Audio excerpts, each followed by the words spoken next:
Hello, my friend. Stay a while and listen. What's going on, guys? It's Filthy and I'm back with another video.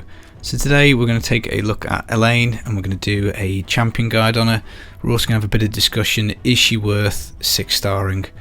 Because I'm guessing if you're watching this video you've probably either pulled her in an ancient shard or much more likely you've chosen her as your starting champion. Now, I didn't actually pick her, I picked Elhain, but having researched a little bit, the general opinion seemed to be that he wasn't very good, so I jumped ship to her and I've rushed her to 60 and 6-starred her straight away. She was my first 60 and has pretty much carried me the rest of the way through. Now she's quite good, but she's definitely not an end game character, so we're going to have a bit of a discussion about whether you should in fact 6-star her and take it to 60. But beforehand I think we'll just kind of have a look at her and basically say what it is that she's good at and what I use her for. So looking at a kit, it's a fairly decent kit.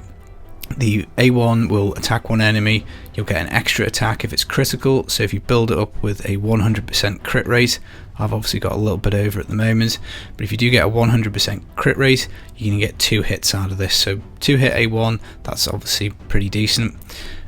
A2 is Lightning Arrow. This has got a 4-turn cooldown once you've fully booked it up, and what it will do is it does do an AoE, but it will target one enemy first, so it hits them, it's got a 15% extra crit chance. Then if you kill somebody, it'll give you an extra 30% crit chance again, and then after you've hit your one enemy, it hits all enemies. So one strike on an enemy you can target, then it AoEs everybody, you get the increased crit rate at the start of the turn, and then if you kill something you get 30% crit rate. Now in practicality this is pretty pointless because you obviously want 100% crit all the time, because fine, you get this buffed by 15% before she takes a turn, so you could argue for 85%, but then when you get to the next round that buff's going to go, so really I build it with 100% crit rate anyway, so this is kind of a bit of a wasted effect really. Now A3, this is what hits really hard. This is on a 3-turn cooldown and it basically attacks all enemies twice, and it really does dump out quite a lot of damage. Value of Death is a pretty hard hitting skill. Now unfortunately the way that it works is it would be great if her A3 went first.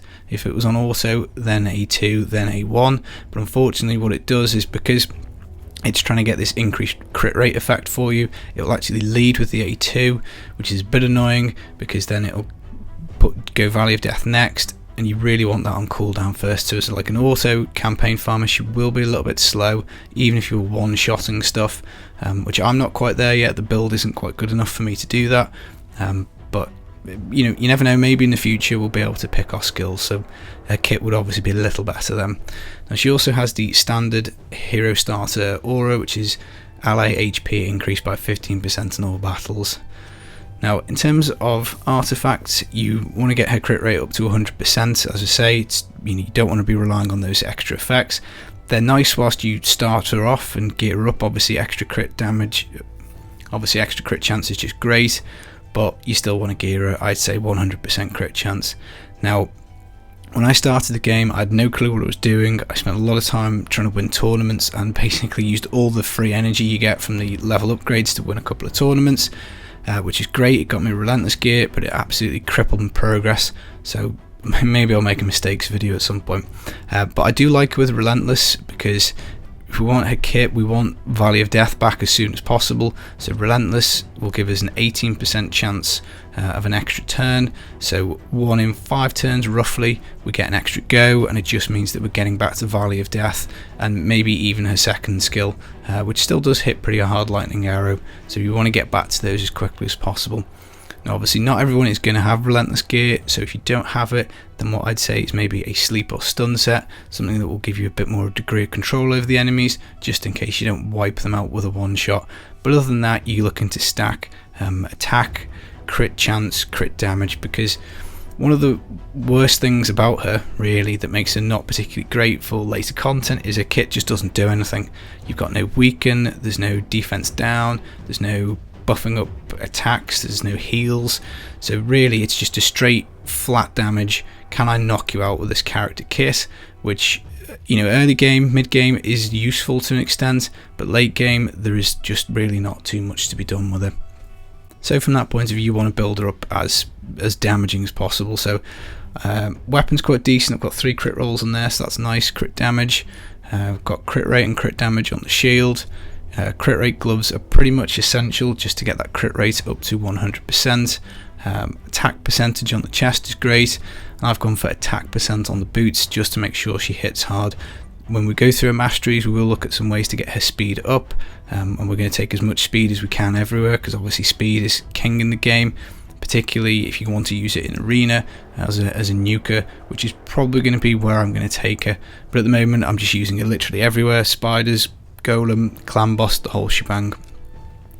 My jewelry's crap because my spider team needs improving, so I would prefer this to be an attack ring with obviously again crit damage on it. And a crit damage amulet would help me out an awful lot.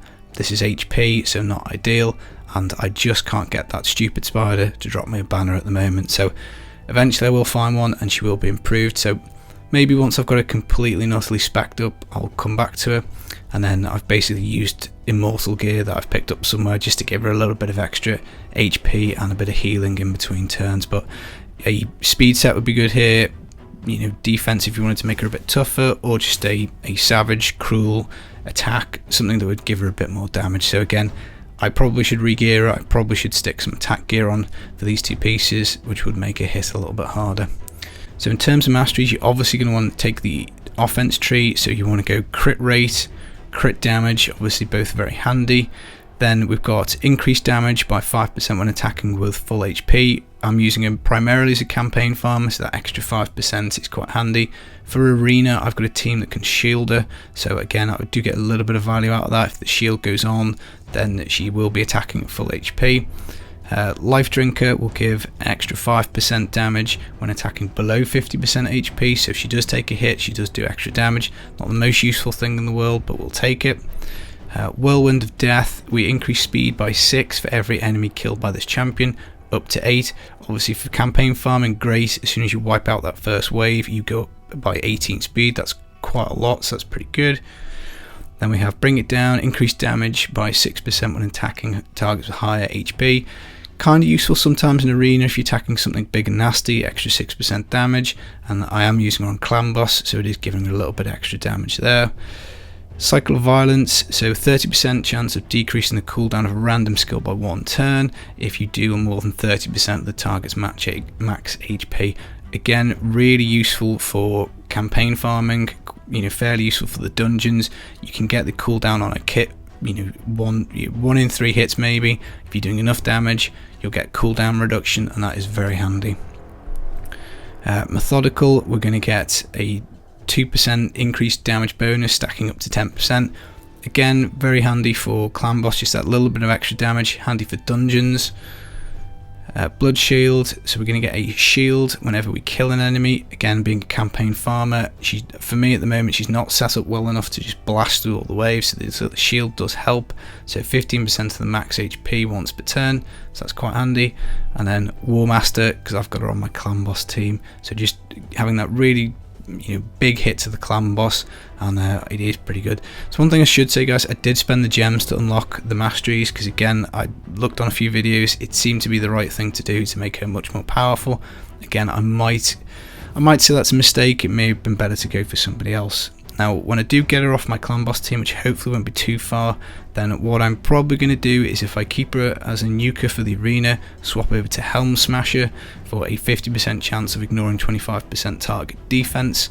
But if I was just going to keep her for campaign farming, I'll probably go Flawless Execution, just for that consistent extra 20% crit damage. But as I say, at the moment, stuck on the clan boss team, so I've gone for War Master. Now, you do get one free reset, so I wouldn't worry too much about gearing her for clan boss if you pick her up as an initial hero. And then the other tree, I've gone for support. Defense probably would have been okay. I don't really see there's any great advantage to either of them, but this is the one I've gone for. You don't need any accuracy with her. She's got no debuffs to land, so it's just a case of HP. Then we've got some, you know, healing whenever an enemy dies, so that's fine. Then again, we're going to get this 30% chance of increasing turn meter by 10% when a buff cast by this champion is removed or expired. She does cast herself a buff. It's obviously, we talked about, useless, but it will proc this, so that's nice.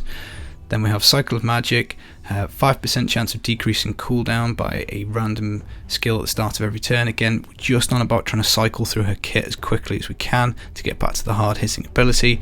And then this is very handy for campaign farming. Spirit Haste, so increase speed by 8% for each dead ally. If you're farming food, they should get flattened pretty quickly, so you can get up to 24 extra speed. So again, just makes it a little bit quicker for the campaign farming.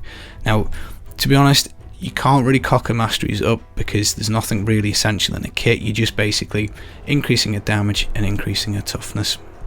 So in terms of campaign farming, Brutal on stage 3 is pretty much where I am. So she's doing it in about 30-40 seconds, so obviously not particularly quick, and if I improved my gear quite a bit, then presumably she would be able to do it quicker. But this is, as I say, the problem with the kit. Start with Lightning Arrow. We've now got to wait for the next turn to use the Valley of Death, which obviously would be handy if you could just start with that, because it does hit harder and you want it back on cooldown. So again, you've got the shield proccing, shield increase in speed because the food's dead now, so it's not the quickest, and obviously the relentless set proccing every now and then will give us extra turns, so it will make it a bit better. Now if you're spending tons of money on this game, then you're probably not going to want her as a campaign farmer. You're going to want someone who can blast through it in like 6-7 seconds, which again I think a kit probably prevents it from doing, but still fairly quick enough. And if you're a free to play player, then you're probably not that bothered about how quickly you use your energy. Now in terms of the rest of the game, for the dungeons, again, as a mid-game sort of level, she's pretty much fine in all of them. She hits very hard. She can do AoE, so she's quite good for Spider because she can nuke the Spiderling. So whilst you're still doing early stages of Spider nuking, that's quite good. Even for the Fire Knight, every hit she does is twice, so you're taking 2 off the Fire Knight shield. So all in all, she is pretty good. The only concern that I have heard about her is that Ice Golems, if you take her there, she will go through the layers too quick, so that can be a bit of a problem. But to be honest guys, mid-game, it's probably not going to matter too much. Obviously absolutely fine on all the dungeon keeps as well for the spirit potions and that sort of stuff. So all in all, like, her biggest weakness is that end game I can't really see much use for it other than a nuker in the arena, and maybe that's not good enough to justify 6-starring her. I'm not sure, maybe it is. Do I regret 6-starring it? I kind of wish I'd waited a little bit to a double rate event and pulled some extra heroes with the shards that I had, but again, you're relying a bit on RNG, so I don't think it's a mistake necessarily, but it's not something that's going to serve you terribly well sort of super late into the game.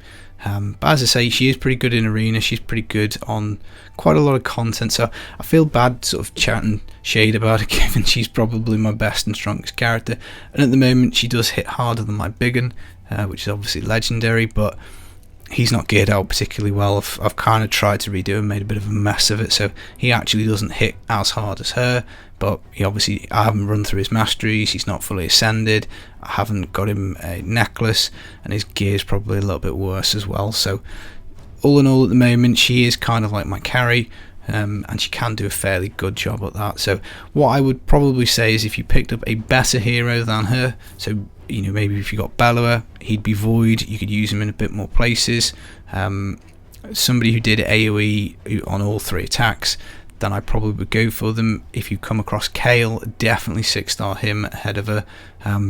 Obviously you'll have to check some guides on YouTube from some of the content creators. Is it worthwhile?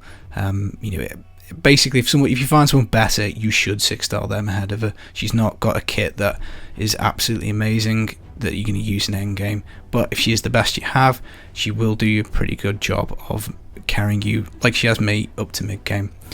So I hope you found that helpful, bit of a discussion video. If you've got any thoughts or comments, please do stick them in, and I will be back very soon for some more Raid Shadow Legends videos. Take it easy. Peace.